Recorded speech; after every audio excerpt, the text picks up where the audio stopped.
हाय नमस्कार, जय हिंद। कर्नाटका हाईकोर्ट ने लेटेस्ट में ही एक जजमेंट दिया हुआ है जहां पर एक लड़की के द्वारा शादी का वादा करना लड़की से, इसके बाद सगाई करना, फिर सगाई का हवाला देकर शारीरिक फिजिकल रिलेशनशिप बनाना और फिर शादी न करना अपराध नहीं माना जाएगा। क्या ऐसे सिचुएशन में ऐसा जजमेंट दिया गया है? आखिर किन किन तथ्यों के बेस पर, किस किस आधार पर इस जजमेंट को बनाया गया है? जजमेंट में ऐसी क्या क्या चीजें हैं, केस का बैकग्राउंड क्या है, ये सब कुछ इस 2 से 3 मिनट की वीडियो पर जानेंगे, क्योंकि ये आज के दिन में जो चल रहा है ना पूरे में, उसी को ये परिभाषित करता है कहीं ना कहीं पर। तो वीडियो पे लास्ट तक बने रहे, बहुत ही इंपॉर्टेंट ये वीडियो होने वाला है, खासकर लड़कियों के लिए और लड़कों दोनों के लिए। तो यहाँ पर सबसे पहले केस के बैकग्राउंड की बात करते हैं। केस का बैकग्राउंड इस प्रकार से कि एक जो लड़का होता है, लड़के का नाम होता है संतोष शेट्टी। ये क्या करते हैं, फॉरेन में जॉब करते होते हैं। तो इन्हें शादी के लिए एक लड़की की जरूरत होती है। शादी के लिए ऑनलाइन पोर्टल पर जाते हैं, अपनी प्रोफाइल बनाते हैं और वहां पर उन्हें एक लड़की मिलती है जिनका नाम होता है अनुमिता।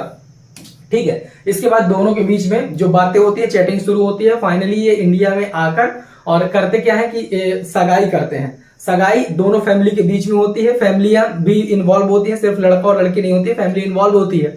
इसके बाद क्या किया जाता है कि कुछ दिन के बाद इनके जो फियांसे है वो ये कहती है कि हमें इन्वेस्टमेंट के लिए 4 लाख रुपए की जरूरत है एक जगह पर। तो ये क्या करते हैं, फाइनली 4 लाख रुपए इन्वेस्टमेंट के लिए उन्हें देते भी हैं और फिर चले जाते हैं जहां भी अपने काम के लिए होता है। और फाइनली जो यहाँ पर आप देख सकते हैं, mister Santosh Shetty travelled back New Jersey 12 January 2023 को चले जाते हैं। एंगेजमेंट के बाद चले जाते हैं।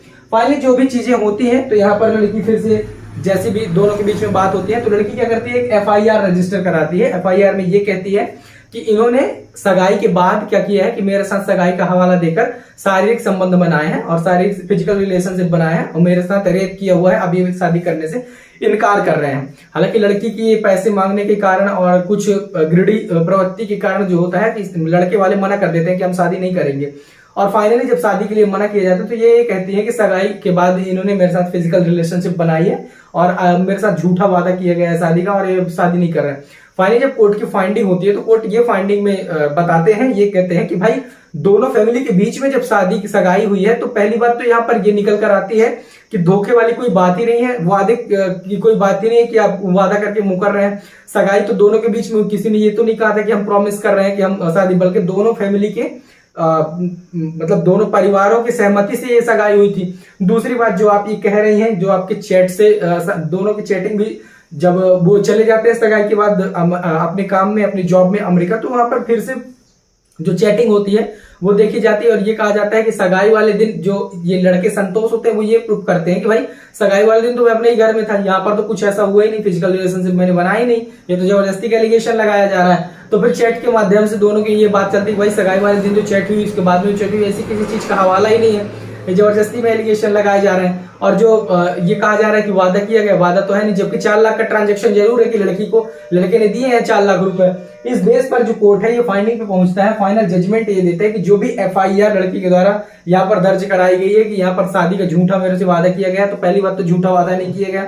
दूसरी बात यह है कि आपने पैसे की मांग की, लड़के ने दिया। तीसरी बात यह है कि आप ये कह रहे हैं फिजिकल रिलेशनशिप, जो कि उसका कोई प्रूफ भी नहीं है कि फिजिकल रिलेशनशिप बनाया गया है। इस बात का हवाला देते हुए जो कर्नाटक हाईकोर्ट है वो क्वैश प्रोसीडिंग कर देती है, यानी कि जो कार्यवाही है, जो एफआईआर है उसे क्वैश कर देती है और ये कहती है लड़की की जो एफआईआर होती है उसे क्वैश कर दिया जाता है। तो मोटा मोटा इस यहाँ पर ये रीजनिंग जो दी गई है, the court found that the engagement breaking off and financial transaction did not amount the cheating of support to the allegation of the sexual assault under the circumstance presented। ठीक है ना।